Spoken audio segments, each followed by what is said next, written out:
Assalamualaikum warahmatullahi wabarakatuh. Di sini saya Nur Fitra Ilahi dengan NPM 2014151007 dari kelas Kehutanan A dalam mata kuliah Hidrologi Hutan.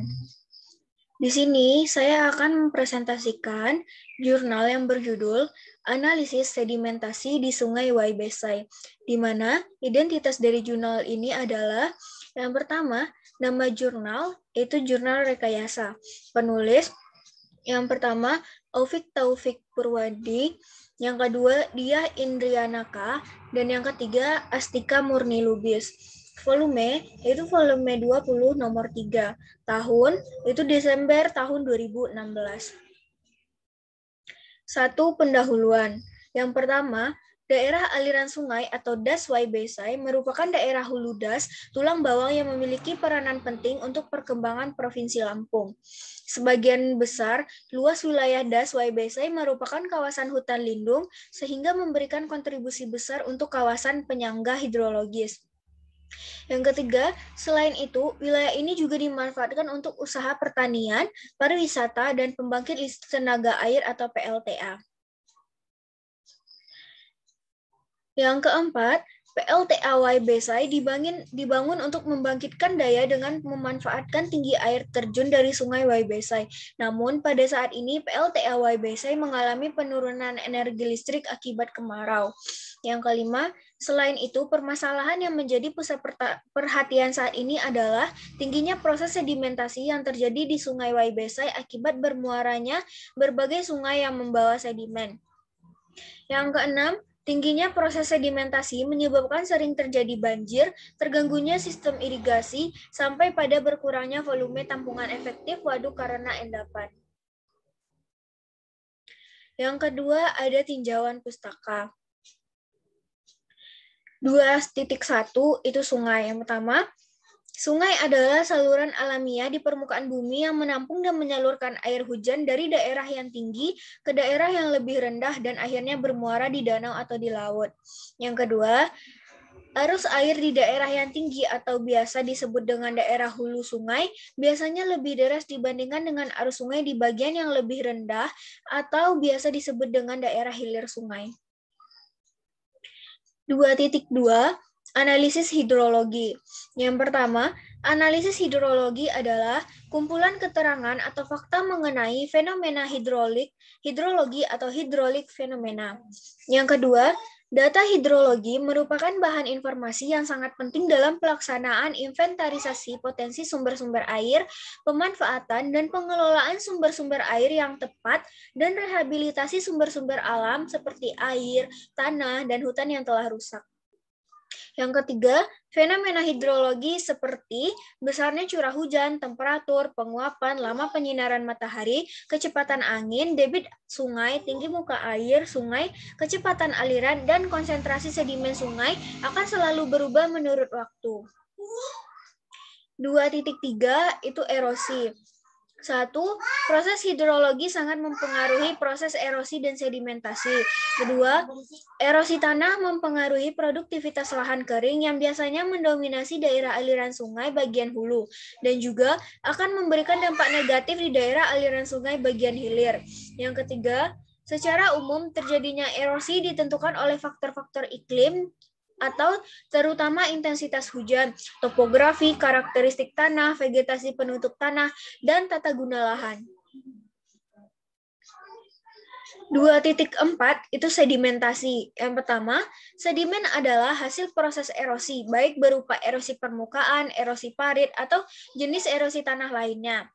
Yang kedua, sedimen umumnya mengendap di bagian bawah kaki bukit, di daerah genangan banjir, saluran air, sungai, dan waduk. Yang ketiga, sedangkan sedimentasi adalah proses mengendapnya material fragmental oleh air sebagai akibat dari adanya erosi. Proses mengendapnya material tersebut yaitu proses terkumpulnya butir-butir tanah yang terjadi karena kecepatan aliran air yang mengangkut bahan sedimen mencapai kecepatan pengendapan atau settling velocity. Yang kelima, proses sedimentasi dapat terjadi pada lahan-lahan pertanian maupun di sepanjang dasar sungai, dasar waduk, muara, dan sebagainya. 2.5. Analisis tingkat bahaya erosi. Dari beberapa metode untuk memperkirakan besarnya erosi permukaan, metode Universal Soil Loss Equation atau USLE yang dikembangkan oleh Wiesmeyer dan Smith pada tahun 1978 adalah metode yang paling umum digunakan untuk memperkirakan besarnya erosi dengan rumus sebagai berikut. EA sama dengan R kali K kali LS kali C kali P, di mana EA sama dengan banyaknya tanah tererosi atau ton per hektar per tahun. R sama dengan faktor erosivitas hujan dan aliran permukaan atau kj per hektar. K sama dengan faktor erodibilitas tanah atau ton per kj. LS sama dengan faktor panjang dan kemiringan lahan. C sama dengan faktor tanaman penutup lahan. P sama dengan faktor tindakan konservasi lahan. 2.5.1 itu analisis faktor erosivitas hujan atau R. Penyebab utama erosi tanah adalah pengaruh pukulan air hujan pada tanah. Hujan menyebabkan erosi tanah melalui dua jalan, yaitu pelepasan butiran tanah oleh pukulan air hujan pada permukaan tanah dan kontribusi hujan terhadap aliran. 2.5.2 analisis faktor erodibilitas tanah atau K. Faktor erodibilitas tanah atau K adalah suatu nilai yang dapat menunjukkan kondisi maksimum proses erosi yang dapat terjadi pada suatu lahan dengan kondisi hujan dan tata guna lahan tertentu. 2.5.3 faktor panjang atau kemiringan lereng dalam kurung LS. Pada praktiknya, variabel S dan L dapat disatukan karena erosi akan bertambah besar dengan bertambah besarnya kemiringan permukaan medan dan dengan bertambah panjangnya kemiringan.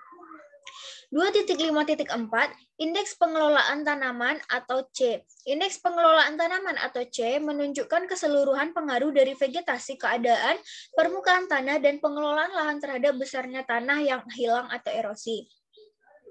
2.5.5 Analisis faktor konservasi lahan atau P.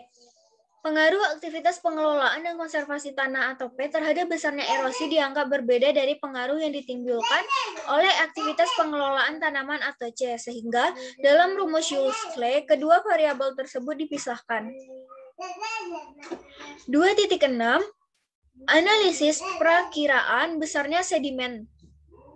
Untuk memperkirakan besarnya delay sedimen dari suatu daerah tangkapan air adalah dengan perhitungan pelepasan sedimen, yaitu Sedimen Delivery Ration atau SDR.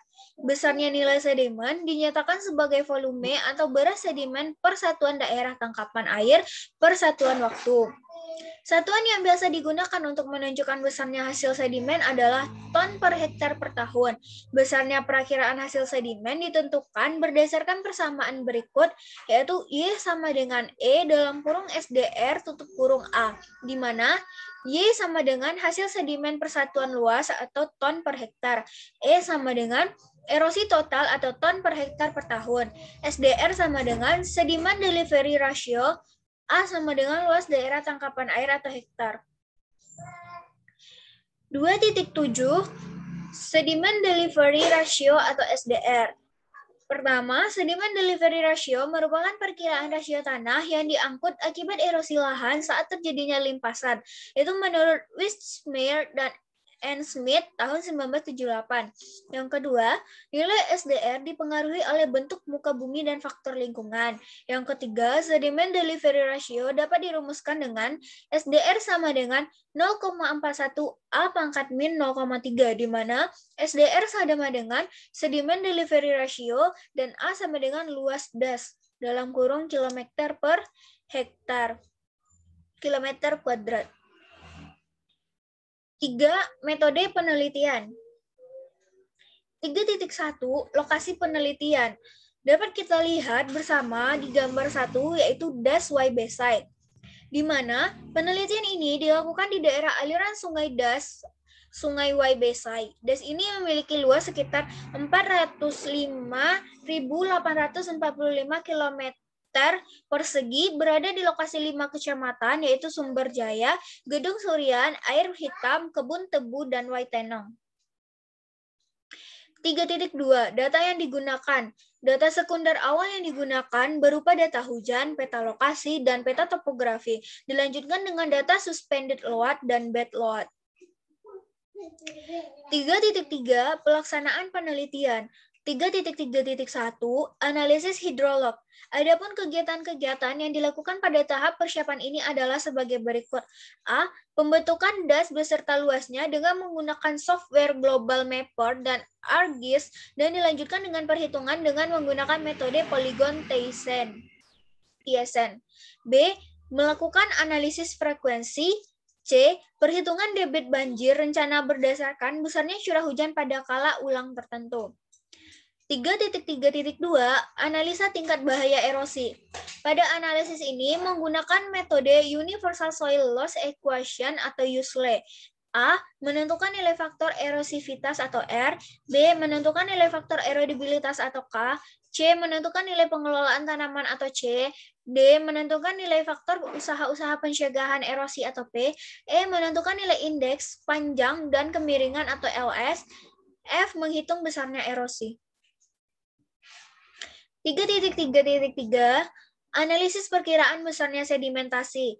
A. Menentukan nilai sedimen dengan analisis USLE. B. Menghitung nilai sedimen terukur. 4. Hasil dan pembahasan. 4.1 Analisa data spasial. Untuk menghitung besarnya sedimentasi, maka diperlukan analisa data spasial terlebih dahulu. Analisa data spasial DAS YBSI meliputi pembentukan aliran sungai, pembentukan batas DAS, dan pembentukan peta tata guna lahan.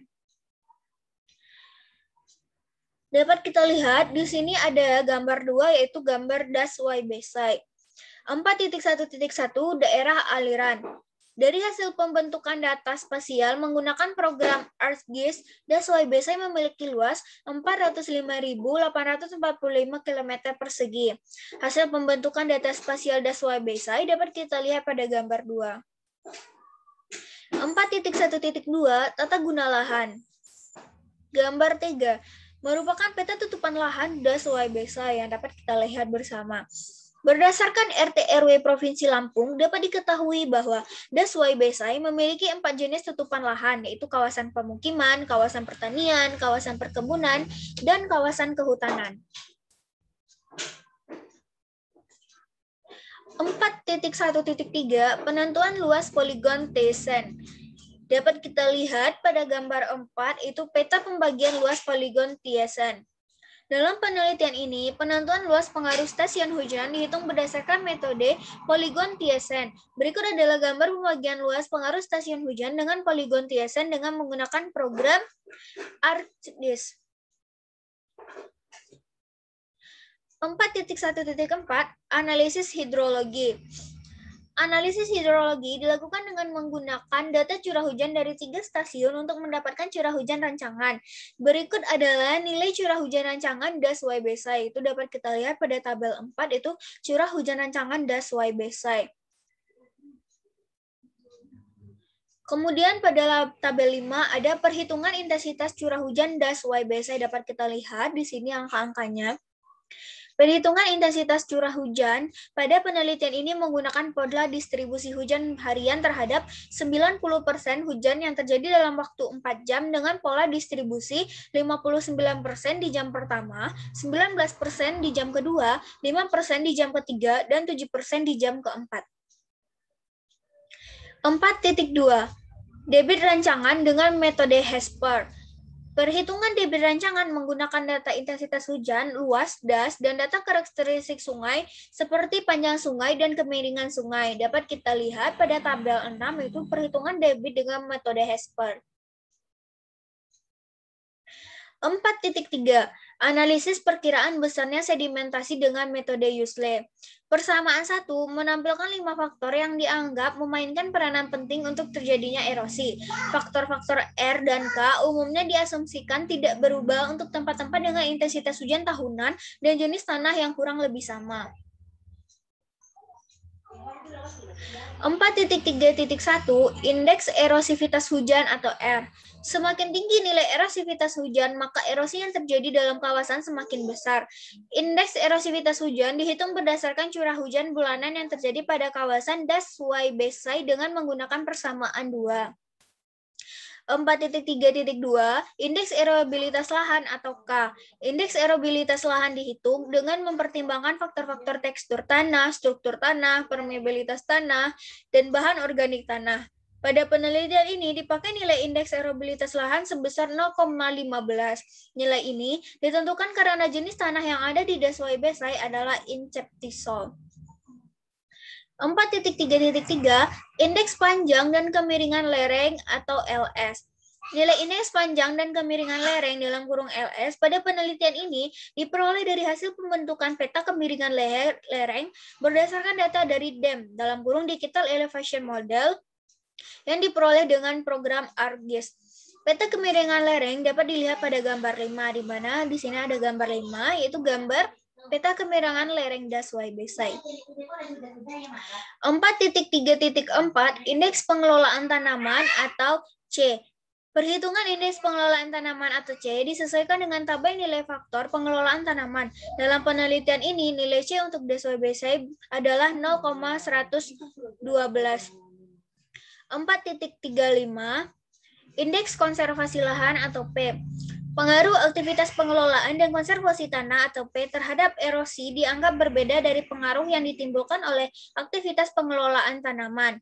Di mana dapat kita lihat pada tabel 7 yaitu nilai indeks konservasi lahan Daswai Besai. Di sini dapat kita lihat. 4.4 Perhitungan tingkat bahaya erosi dan sedimentasi. Berdasarkan hasil perhitungan kelima faktor sebelumnya, maka dapat ditentukan besarnya tingkat bahaya erosi dan sedimentasi di kawasan Daswai Besai dengan menggunakan persamaan useless adalah sebagai berikut. Di mana dapat kita lihat pada tabel 8 yaitu besarnya nilai erosi pada Daswai Besai dan pada tabel 9 merupakan perhitungan sedimentasi potensial. 4.5 Analisis besarnya sedimentasi terukur. Perhitungan besarnya sedimentasi terukur menggunakan data yang didapat dari analisis yang dilakukan di laboratorium dengan menggunakan nilai TSS atau Total Suspended Solid dan nilai TDS atau Total Dissolved Solid dan data analisis saringan bed load. Dari data tersebut dilakukan perhitungan untuk mendapatkan nilai debit sedimen suspended dan debit sedimen bed load atau QS dan QD pada Daswai Besai. Dari perhitungan didapatkan nilai debit sedimen layang Daswai Besai sebesar QS sama dengan 13.959,36 meter kubik per tahun dan nilai debit sedimen dasar Daswai Besai sebesar QD sama dengan 156.569,083 meter kubik per tahun. Jadi nilai debit sedimen Daswai Besai total adalah nilai QS ditambahkan dengan nilai QD yaitu sebesar 170.528,443 meter kubik per tahun. 5. Kesimpulan. Yang pertama, dari hasil analisis sedimen dengan menggunakan metode useless, didapatkan nilai sedimentasi Daswai Besai sebesar 105.520,738 meter kubik per tahun. Yang kedua, besarnya nilai sedimen terukur yang didapat dari hasil pengukuran di lapangan didapatkan hasil sebesar 170.528,443 meter kubik per tahun. Yang ketiga, dari hasil tersebut dapat dilihat bahwa hasil perhitungan sedimentasi dengan analisis useless lebih kecil jika dibandingkan dengan nilai sedimentasi terukur. Yang keempat, hal ini bisa saja terjadi karena dengan metode ini bentuk erosi yang dapat diperiksa adalah erosi lembar atau alur, tetapi tidak dapat memprediksi pengendapan yang tidak memperhitungkan hasil sedimen dari erosi parit, tebing sungai, dan dasar sungai. Terima kasih, sekianlah presentasi yang dapat saya sampaikan pada kesempatan kali ini. Terima kasih atas perhatiannya. Wassalamualaikum warahmatullahi wabarakatuh.